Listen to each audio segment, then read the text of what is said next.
네, 오늘은 하나님의 흠없는 자녀로 살라 라는 제목으로 하나님의 말씀 전하겠습니다. 네, 저를 봐주십시오. 오늘 설교는 어떻게 보면 정말 많이 우리에게 부담이 되는 내용입니다. 또한 오늘 설교는 다른 때보다 좀 길어질 예정입니다. 우리가 점점 하나님의 자녀로 살아가는 것도 벅차고 힘든데 거기다가 오늘 말씀은 무엇이라고 우리에게 말씀해주고 있냐면 하나님의 흠없는 자녀로 살아가라 라고 우리에게 말씀해주고 있습니다. 세상에 이런 말이 있습니다. 털어서 먼지 안 나는 사람이 있는가? 그죠? 어떤 일을 다른 사람이 지적하고 말을 할 때 그 자격을 따진다면 아마 이 세상의 모든 사람들은 다른 사람에게 아무 말도 하지 못할 것입니다. 왜냐하면 자기에게도 다 흠이 있고 다 죄가 있기 때문이죠. 그래서 아마 모든 사람이 다 밑다물고 다른 사람에게 아무 말도 하지 못하고 살아가야 할 것입니다. 왜냐하면 아까도 말씀드렸다시피 우리 모든 인간에게는 다 죄가 있고 흠이 있기 때문이죠. 아무리 우리가 존경하고 위대한 사람이라고 할지라도 흠이 없는 사람이 어디 있겠습니까? 그러나 오늘 본문을 통해서 우리에게 말씀하시는 것은 하나님의 흠없는 자녀로 살라라고 분명하게 우리에게 말씀해 주고 있다는 거예요. 그렇다면 어떻게 하나님의 흠없는 자녀로 살아가야 할 것인가? 오늘 본문을 통해서 함께 은혜를 나누도록 하겠습니다. 첫 번째는 우리가 하나님의 흠없는 자녀로 살아가기 위해서는 구원의 확신을 가지고 살아가야 합니다. 12절입니다.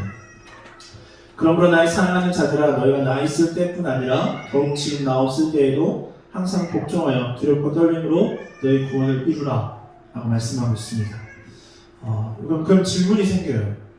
구원은 받은 것인가? 구원은 이루는 것인가? 오늘 본문의 말씀처럼 여러분 어떻게 생각하십니까? 우리가 처음 예수님을 우리가 믿을 때 어떻게 믿으셨나요? 아마 다양하게 여러 가지 통로를 통해서 예수 그리스도를 나의 구주로 믿고 고백함으로 신앙생활을 시작하셨을 거라는 거예요.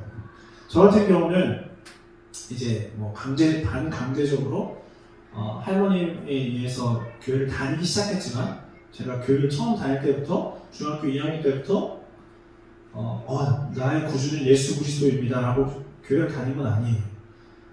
저는 청년 때 어린이 전도협회를 통해서 글 없는 전도책을 훈련을 통하면서 계속 거기에 있는 전도의 전도 방법을 익히기 위해서 계속 거기에 나오는 말씀들과 그 전도의 방법 있는 것들 내용을 계속 읽다 보니까 외우다 보니까 이게 정말 그 말씀이 사실이 제가 완전히 자연스럽게 믿어졌어요. 구원의 확신이 있었어요. 그래서 지금까지 신앙생활 하면서 저의 삶이 완전히 망가지고 세상이 멸망하게 된다고 해도 제가 막 이상하게 죽는다고 해도 병 걸려 죽는다고 해도 저는 이제는 하나님의 살아계심을 고백할 수밖에 없고 저의 마지막 순간까지 저는 예수님을 믿는 그리스도인으로 살다가 죽게 될 것입니다. 그러니까 이게 뭘로 들이대도 이제 그 어떤 것도 저의 믿음의 고백을 흔들 수가 없다는 거예요. 물론 제가 막 나는 목사야, 나는 그리스도인이야 이렇게 막 세상 가운데 막 드러내놓고 했을 때 핍박이 오면 막 쭈그러져서 이렇게 있을지 모르겠지만 내 안에는 하나님 살아계시고 하나님이 나를 구원하셨다는 그 확신, 구원의 확신이 있다는 거예요. 그래서 우리가 보통 전도할 때 이 말씀을 많이 사용합니다. 요한복음 1장 12절 말씀. 영접하는 자, 곧 그 이름을 믿는 자들에게는 하나님의 자녀가 되는 권세를 주셨으니 라고 말씀하고 있어요. 영접한다는 말은 하나님의 아들 예수 그리스도를 우리의 마음에 모셔드린다는 뜻입니다. 누가 강요해서가 아니라 내 스스로 나의 자유의지를 통해서 내가 나의 선택을 통해서 예수님을 나의 마음에 받아들이겠다는 거예요. 그리고 예수님께서 나의 죄를 대신해서 십자가에 피 흘리시고 고통당하시고 그렇게 죽으셨다가 다시 3일 만에 살아나신 이 사실을, 이 사건을 내가 믿는다라고 고백하는 거예요. 그렇게 예수님께서 해주신 일을 우리가 믿고 예수님을 영접하면 하나님의 자녀가 되는 권세를 주셔서 천국에 갈 수 있게 해준다라고 일반적으로 이야기를 합니다. 로마서 10장 9절 말씀에 이렇게 이야기해주고 있어요. 네가 만일 내 입으로 예수를 주로 시인하며 또 하나님께서 그를 죽은 자 가운데서 살리신 것을 내 마음에 믿으면 구원을 받으리라 라고 분명하게 우리에게 말씀해주고 있습니다. 또한 로마서 10장 13절 말씀에 누구든지 주의 이름을 부르는 자는 구원을 받으리라 라고 말씀해주고 있어요. 우리가 이 로마서 10장 13절 말씀에 대해서 오해하고 있는 게 있는데, 이 말씀을 얘기하면 대뜸 이 구절을 바로 이야기합니다. 아니면 이 구절이 바로 생각나실 거예요. 방금 제가 읽어드린 게 누구든지 주의 이름을 부르는 자는 구원을 받으리라 라고 말씀드렸잖아요. 근데 마태복음 7장 21절 말씀에 나더러 주여 주여 하는 자마다 다 천국에 들어갈 것이 아니요 다만 하늘에 계신 내 아버지의 뜻대로 행하는 자라야 들어가리라 라고 말씀하고 있습니다. 맞죠? 내가 입술로만 하나님 사랑해요, 나 하나님 믿어요 라고 한다고 해서 우리가 구원받지 않는다는 거예요. 천국에 들어갈 수 없다는 거예요. 즉 정말 나의 삶으로, 행동으로 그 말씀대로 살아내야 한다는 것입니다. 그런데 다시 로마서 말씀으로 돌아가서 제가 아까 말씀드렸던 로마서 10장 13절 말씀이 누구든지 주의 이름을 부르는 자는 구원을 받으리라 라고 말씀했어요. 그럼 그 이어서 13절부터 14절 15절을 같이 다시 읽어드리면 누구든지 주의 이름을 부르는 자는 구원을 받으리라. 그런즉 그들이 믿지 아니하는 일을 어찌 부르리요 듣지도 못하는 일을 어찌 믿으리요 전파하는 자가 없이 어찌 들으리요 보내심을 받지 아니하였으면 어찌 전파하리요 기록된 바 아름답도다 좋은 소식을 전하는 자들의 발이여 함과 같으리라 라고 말씀하고 있습니다. 그러니까 이게 13절부터 15절까지 같이 봐야 된다는 거예요.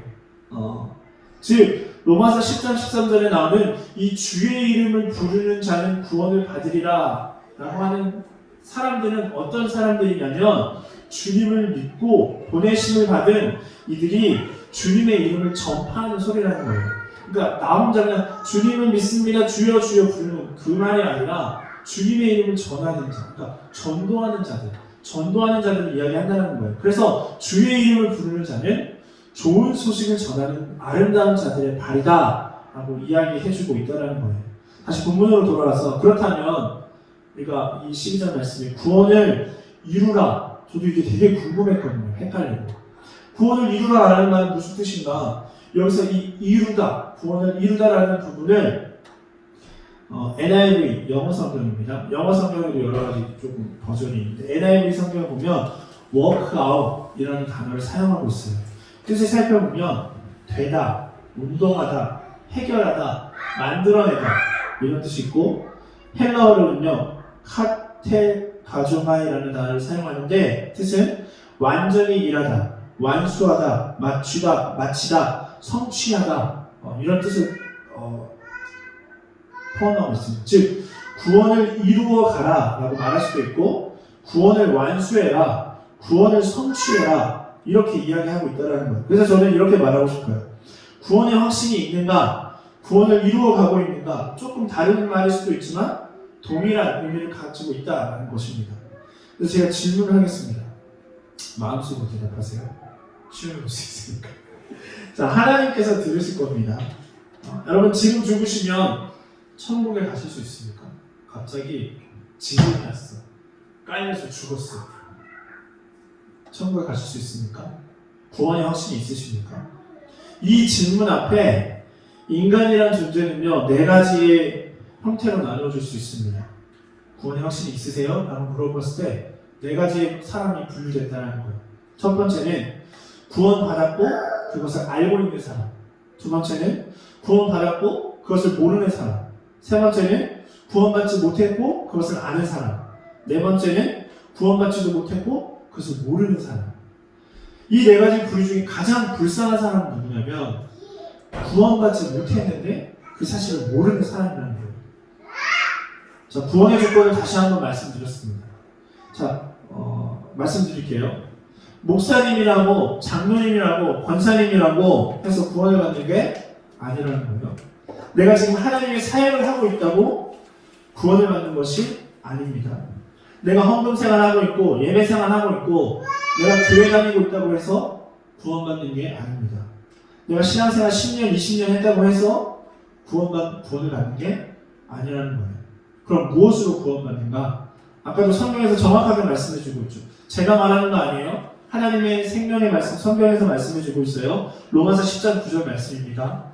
네가 만약 내 입으로 예수를 주로 시인하며 또 하나님께서 그를 죽은 자 가운데서 살리신 것을 내 마음에 믿으면 구원을 받으리라 라고 분명하게 말씀해주고 있습니다. 그렇다면 내가 정말 구원받았다는 것을 어떻게 알 수 있는가 궁금하죠? 라고 물어보고 싶으실 거예요. 그럴 줄 알고 준비를 했어요. R.C. 스프롤이라는 목사님이 내가 어떻게 구원을 받았는지 알 수 있나요? 라는 질문을 할 때 이 목사님은요 3가지 질문을 한다고 합니다. 그 사람에게. 첫 번째는 이렇게 질문하신다는 거예요. 당신은 예수님을 온전히 사랑하십니까? 당신은 정말 온전히 100%. 당신은 정말 100% 온전히 예수님을 사랑하십니까? 그럼 저와 여러분은 이 질문 앞에 아마 자신있게 대답할 수 있는 사람도 있을 것이고, 글쎄, 온전히 100% 이렇게 좀 머뭇거리는 사람이 있을 거고, 아니면 아니요 라고 이야기하는 사람이 있을 겁니다. 만약에 내가 은혜가 넘치고 지금 막 성령 충만하면 네, 저는 예수님을 온전히 사랑합니다 라고 말할 수도 있겠지만, 요즘 내 삶이 전혀 신앙생활 하는 것 같지도 않고, 그냥 내 삶에 하나님이라는 단어가 존재하는 것 같지도 않고, 그러면 아니요 라고 대답하게 될 거라는 거예요. 아니면 좀 정말 모르겠다 싶으면 아니요, 완전히 사랑하는 건 아닌 것 같아요. 그럼 두 번째 질문을 바로 하신다는 거예요. 그렇다면 최선을 다해 예수님을 사랑합니까? 라고 물어봐요. 최선을 다해. 그럼 첫 번째 질문에서 아니요 라고 대답한 사람들은 제가 그렇게까지는 사랑을 못하는 것 같습니다. 내가 최선을 다해 예수님을 사랑하고 있는가? 이렇게 이야기한다는 거예요. 그럼 마지막으로 세 번째 질문을 합니다. 예수님을 사랑하기는 하십니까? 우리가 첫 번째 질문에 두 번째 질문에 확실하게 대답하지 못했다고 하더라도 이 세 번째 질문, 예수님을 사랑하기는 하십니까? 라고 이 질문 앞에 어떻게 하시겠어요? 내가 하나님을 믿는 주의 자녀라면 내가 첫 번째, 두 번째는 솔직히 대답 제대로 못했어. 하지만 예수님을 사랑하긴 하십니까? 그럼요. 예수님 사랑하죠. 라고 대답할 수 있다는 거죠. 그래서 여러분이 정말로 예수님을 사랑한다면 여러분은 구원받은 사람이라는 거예요. 왜냐? 그리스도를 사랑하는 이 마음은 성령의 역사에서 비롯하는 결과이기 때문이다라는 것입니다. 이것이 곧 중생인데, 중생은 성령의 살리시는 역사입니다. 즉 성령께서 이 영혼의 성향과 마음의 본성을 변화시키신다라는 거예요. 거듭나기 전에는 하나님의 일에 대해 내가 무관심하고 관심도 없고 냉담할 뿐 아니라 심지어는 적대적이었어요.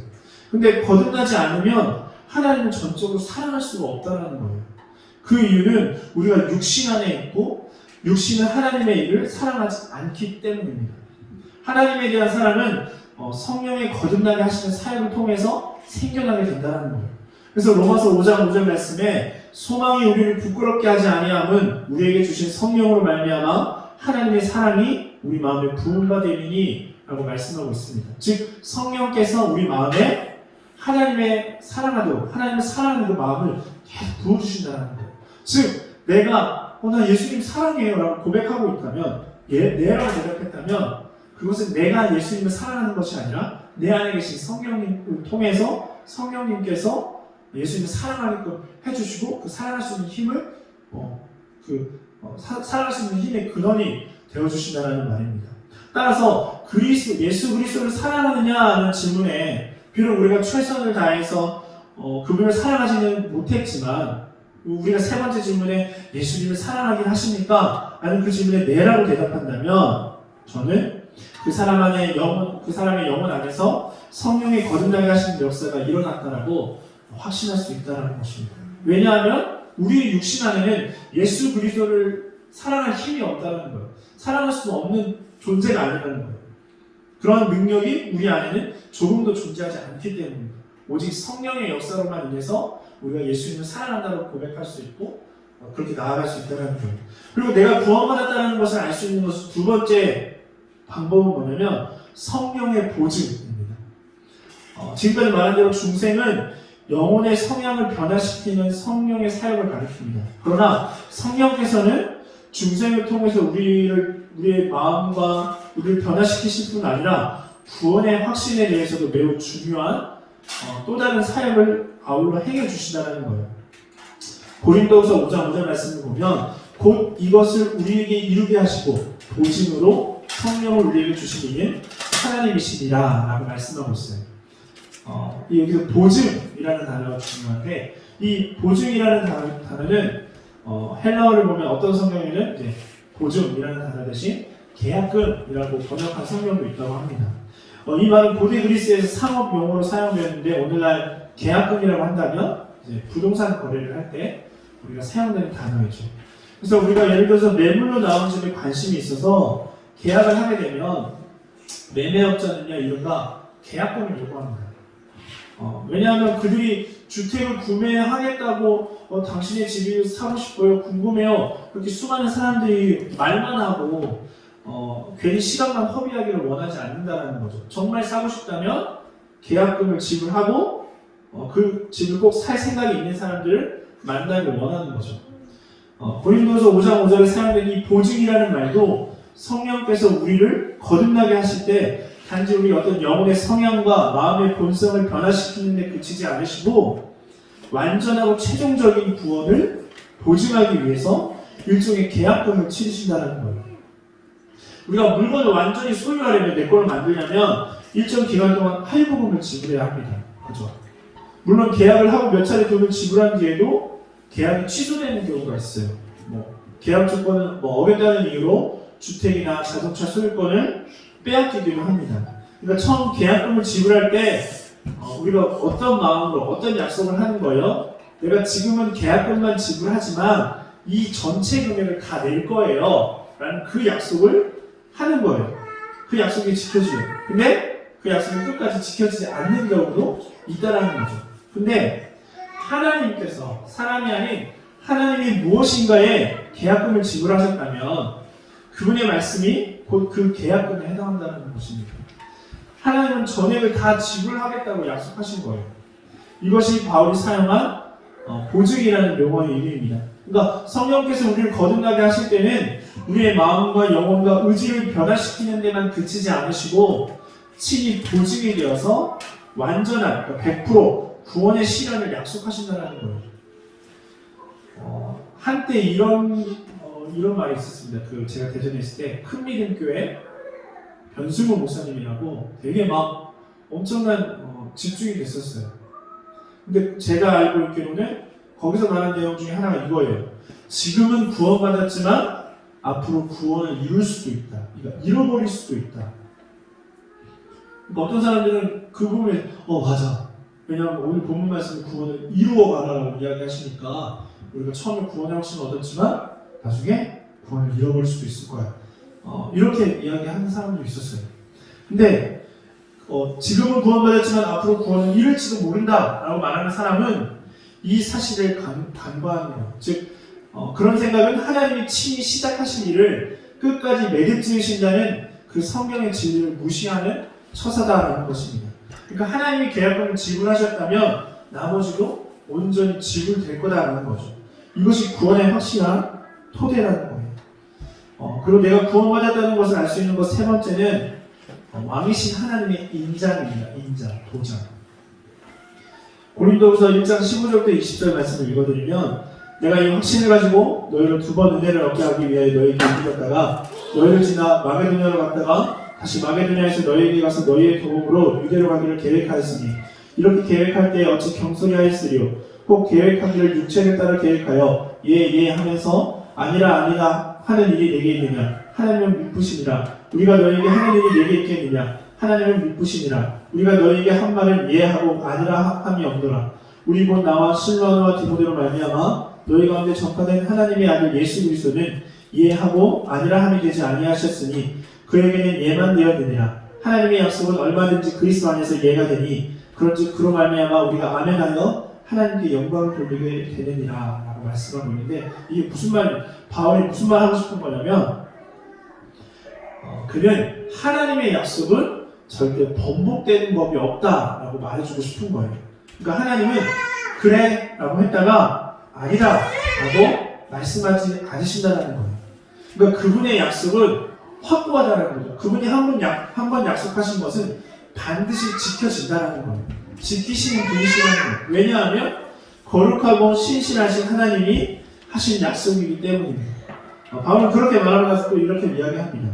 고린도후서 1장 21절부터 22절 말씀에 우리를 너희와 함께 그리스도 안에서 굳건하게 하시고 우리에게 기름을 부으신 이는 하나님이시니 그가 또한 우리에게 인치시고 보증으로 우리 마음에 성령을 주셨느니라 라고 말씀하고 있습니다.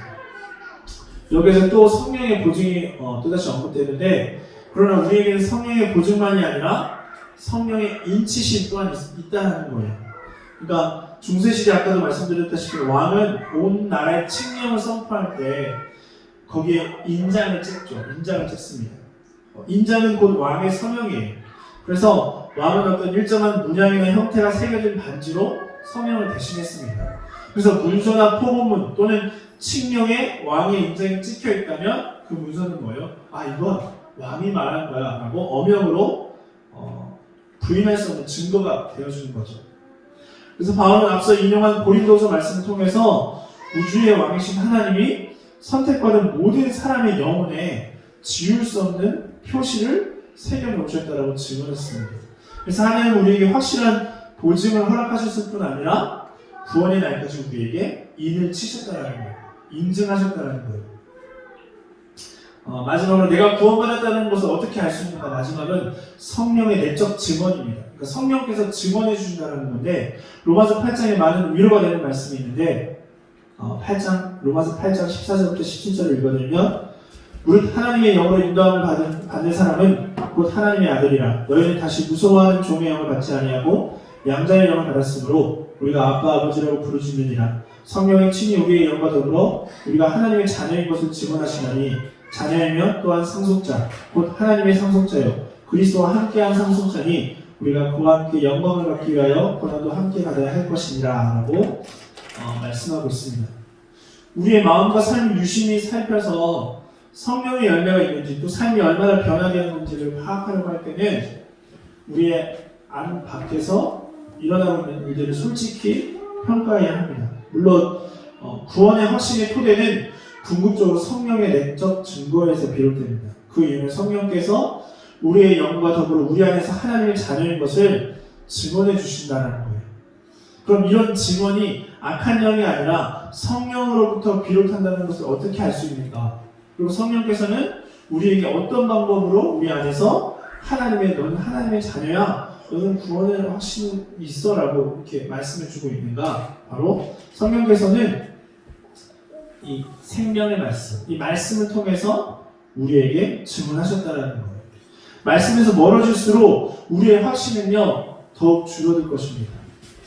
하나님의 말씀 안에 더 많이 거할수록 영감을 주어서 성경을 기록하게 하셨을 뿐 아니라 기록된 말씀을 깨닫게 하시는 성령께서 말씀을 통해 우리가 진정으로 하나님의 것이라는 사실, 곧 우리가 그분의 자녀라는 사실을 더욱 분명하게 확신할 수 있게 도와주신다는 거예요. 그런데 다시 또 기억해야 할 것은 분명히 오늘 본문의 말씀대로 구원을 이루어 가야 한다는 거예요. 그 말도 맞다는 거예요. 즉 우리가 이단이 되면 안 된다는 거, 구원파가 되면 안 된다는 것입니다. 구원파는 뭐냐? 이미 나는 구원받았다는 거예요. 그러니까 이미 나는 구원받았어. 끝이야. 그러니까 이제 앞으로 나의 삶은 어떻게 살아도 어차피 나는 구원받았어. 그러니까 죄를 지어도 괜찮고 막 살아도 된다는 거예요. 왜? 난 이미 구원받았으니까. 그게 아니라는 거죠. 우리의 신앙생활은 구원만 받고 끝나는 삶이 아니라는 것입니다. 그 다음 단계의 성화의 삶을 살아내야 하는 거예요. 예수님을 닮아가는 삶을 살아내야 한다는 것입니다. 늘 영적인 전쟁을 치르면서 우리의 육신을 죽이고 성령님과 동행하면서 주와 복음을 전하며 살아내야 하는 것이 우리 그리스도인의 인생이다라는 것입니다. 그러면 하나님의 흠없는 자녀로 살아가기 위한 첫 번째, 구원의 확신을 가지고 살아내는 저와 여러분 되시기를 간절히 축원합니다. 두 번째는요, 생명의 말씀을 밝혀야 합니다. 16절입니다. 생명의 말씀을 밝혀 나의 다름질을 헛되지 아니하고 수고도 헛되지 아니하므로 그리스도인 안에 내가 자랑할 것이 있게 하려 함이라 라고 말씀하고 있습니다. 하나님의 흠없는 자녀가 살기 위해서는 생명의 말씀을 밝혀야 한다는 거예요. 여기서 말씀을 밝힌다 라는 것은 무슨 뜻이냐면 말씀을 붙잡아야 한다라는 것입니다. 이 밝히다, 모델을 살펴보면 헬라어로 에페코라는 단어를 사용하고 있는데 굳게 잡다, 못 떠나게 붙들다, 머무르다 라는 뜻을 가지고 있어요. 즉 저와 여러분의 삶에 이 생명의 말씀을 굳게 붙들어야 한다는 것입니다. 성경책 계속 이게 손에 쥐고 있으라는 말이 아닌 거 아시죠? 굳게 붙들어야 된다. 뭐 거기에 머물러라. 성경책 위에 밟고 서 있어라. 이 말이 아닌 거 아시죠? 그러니까 우리가 계속 왜 우리가 늘 말씀을 붙들고 있어야 하는가? 우리의 인생의 다름질이 헛되지 않기 위해서, 우리의 모든 수고가 헛되지 않도록, 그리고 마지막 그리스도의 날에 자라는 것이 있게 하기 위해서 우리가 늘 이 생명의 말씀을 붙들어야 한다는 거예요. 우리가 생명의 말씀을 붙들고 있으면 하나님의 뜻대로 살아갈 수가 있습니다. 13절입니다.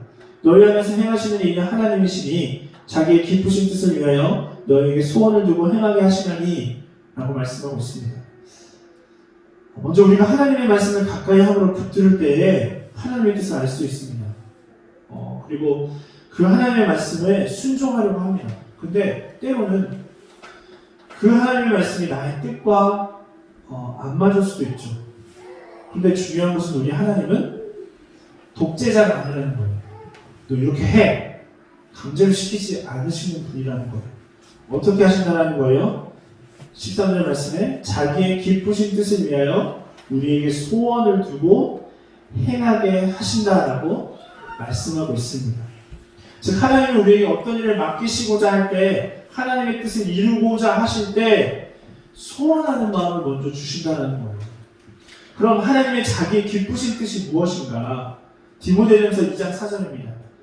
하나님은 모든 사람이 구원을 받으며 진리를 아는 데 이르기를 원하시느니라 라고 말씀하고 있습니다. 즉 하나님께서는 우리의 마음에 당신의 뜻이, 즉 모든 사람이 구원받고 진리를 알게 하시기 위해서 저와 여러분의 마음에 소원을 두시고 행하게 하신다는 거예요. 그 훌륭한 모델이 바로 예수 그리스도입니다. 예수님이십니다. 예수님께서 하나님의 사명을 받고 이 땅에 사람의 몸을 입고 오셨어요. 왜 오신 거예요? 죽기 위해서 오셨죠. 그리고 십자가에 오르시기 전에 밤새 기도하셨어요. 왜요? 죽기 싫어서. 죽으러 갔지만 죽기 싫어서. 예수님의 마음은요, 그때 막 아버지께 간절히 막 요청하고 있는 거예요. 이 잔을 옮겨달라고, 내가 좀 피할 수 있으면 피하게 해달라고 하나님께 간절히 기도하시는 거예요. 왜요? 당신의 목숨을 바쳐야 하는 것이기 때문입니다. 너무나도 고통스럽기 때문입니다. 하나님 아버지의 단절됨을 경험해야 했기 때문이에요. 너무 두려워서 하나님의 아들이신 예수님께서 그 잔을 피하게 해달라고 밤새도록 기도하고 계시다는 거예요. 근데 결국은 오늘 본문에 나오는 이 13절의 말씀처럼 예수님 안에 그 하나님 아버지의 기쁘신 뜻, 즉 모든 영혼이 구원 얻기를 원하고 진리를 알게 되기를 바라신다는 것을 알게 되므로 소원함이 생겼을 거라는 거예요. 그래서 기도가 바뀌는 거죠. 내 원대로 마시옵고 아버지의 뜻대로 하옵소서. 그리고 십자가를 지셨다는 것입니다. 우리가 구원을 이루어가는 길에 하나님의 흠없는 자녀로 살아갈 때 우리의 인생을 통해서 하나님의 기쁘신 뜻을 이루어드리는 저와 여러분 되시기를 간절히 축원합니다. 다시금 훈련하고 연단되어서 하나님께 목숨을 바칠 수 있는 그런 큰 믿음을 가지게 되는 저와 여러분 되시기를 간절히 축원합니다. 14절입니다. 모든 일을 원망과 시비가 없이 하라 라고 말씀하고 있어요. 시비가 없이 하라, 즉 다툼과 분냄으로 하지 말라는 뜻입니다. 하나님의 일을 함에 있어서 또는 우리의 삶에 원망과 시비가 없게 하기 위해서는 하나님이 주신 마음으로 소원함으로 그 일들을 감당해야 하는 것입니다. 15절입니다. 이는 너희가 흠이 없고 순전하여 어그러지고 거스르는 세대 가운데서 하나님의 흠없는 자녀를 세상에서 그들 가운데 빛들로 나타내며 라고 말씀하고 있습니다. 우리가 생명의 말씀을 붙잡을 때 흠이 없고 순전한 삶을 살아낼 수 있습니다. 흠없다. 원어를 살펴보면요, 헬라어로 아모모스라는 단어를 사용하고 있는데 책망이 없이, 나무랄 데 없는, 흠이 없는, 결백한 이런 뜻을 포함하고 있고, 그리고 NIV 성경에서는 흠없는 이 단어를 블렘리스라는 단어를 사용합니다. 이 역시 나무랄 데 없는, 죄가 없는 이런 걸 포함하고 있다는 거예요. 즉 하나님이 흠없는 자녀를 살기 위해서는 생명의 말씀을 붙잡음으로 흠없는 삶을 살아야 합니다. 즉 죄 없는 결백한 삶을 우리 그리스도인들은 더욱더 살아내야 한다는 거예요. 왜요? 이 세상이 어떤 세상이기 때문에 어그러지고 거스르는 세상이기 때문이다라는 거예요. 우리가 조금만 시선을 돌리고 신경을 쓰면 너무나도 이 세상이 뒤틀어져 있는 너무나도 악한 영이 판을 치는 것들을 우리가 쉽게 찾아볼 수 있습니다. 근데 우리가 눈만 가리면요, 세상은 너무 평안해요. 잘 돌아가요. 근데 우리가 조금만 시선을 돌리면 정말 난장판인 거예요. 가슴이 찢어지는 것들이 우리 주변에 너무나 나타나는 거예요. 그런 것들을 대하게 되면, 그런 것들을 알게 되면 아무것도 할 수 없는 저의 모습을 보면서 너무 탄식하게 되고 너무나도 연약한 저를 보게 됩니다. 특별히 그 A랩 하면서 되게 많은 생각들이 들어요. 여러 사람들과 얘기를 나누면서 혼자 묵상하면서 말씀을 대하면서 그 책을 보면서 막 여러 가지 주시는 마음들을 정리하고 기도하며 나아가고자 합니다. 우리가 흠없이 살아내야 그들 가운데 정말 빛들로 나타날 수 있기 때문에 그렇게 살아내야 한다는 거예요. 그래서 얼마 전에 인터넷 뉴스에서 또 목사가 20년 동안 성폭행을 한 사건을 보았습니다. 언론도 이런 내용들이 자극적이기 때문에 더 적극적으로 활용을 하죠. 그래서 우리가 더욱더 흠없이 살아내야 하는 이유가 더 여기 있다는 거예요. 반면 교회의 선행, 목사님들과 성도들의 섬김, 봉사 이런 것들은 별로 언론에 보이지 않죠. 나타나지 않죠. 교회를 통해서 수많은 영혼들이 변화되고 생명을 얻게 되고 새 삶을 살게 된 것들을 세상은 전혀 관심이 없습니다. 말하지 않죠. 그저 흠 하나만 나오면 죽자 살자 다 달려드는 거죠. 그럼에도 불구하고 우리가 낙담하지 않고 살아계시고 전능하신 하나님을 믿고 끝까지 기쁨으로 나아가기를 소망합니다. 17절입니다. 만일 너희 믿음과 재물과 섬김 위에 내가 나를 전제로 드릴지라도 나는 기뻐하고 너희 무리와 함께 기뻐하리니 라고 말씀하고 있습니다. 여기서 나를 전제로 드릴지라도 라는 말은 상징적인 말인데요. 빌립보 성도들의 믿음의 성장을 위해서라면 나의 어떤 바울 자신의 생명과 피를 희생제물로 다 드려도 좋다라는 거예요. 즉 내가 죽어서 내가 희생해서 너희 믿음이 성장한다면 난 죽어도 좋다 그러는 거예요. 어찌 보면 예수님의 마음인 거죠. 사도 바울의 마음. 우리는 하나님의 자녀입니다. 더 나아가 오늘 말씀을 통해서 하나님의 흠없는 자녀로 살라고 말씀하실 때 첫 번째는 뭐예요? 우리가 구원의 확신을 가지고 살아가야 할 것입니다. 예수님을 사랑한다고 고백할 수 있고 진정으로 우리의 구주 되심으로 예수님을 사랑하면서 살아내고 성령의 내주하심으로 우리의 여러 가지로 구원의 확신의 토대가 되어준다는 것을 오늘 말씀을 통해서 살펴보았습니다. 두 번째로 생명의 말씀을 붙잡고 살아갈 때 원망과 시기 없이 일할 수 있고 흠없는 죄 없는 자로 살아내며 하나님의 기쁘신 뜻을 헤아려 기뻐하고 살아갈 수 있음을 우리가 알게 되었다는 거죠. 그래서 이 하나님의 말씀에 순종하여서 이번 한 주간 흠없이 한번 살아보자는 거죠. 하나님의 흠없는 자녀로 살아내는 저 여러분 되시기를 간절히 축원합니다. 기도하겠습니다.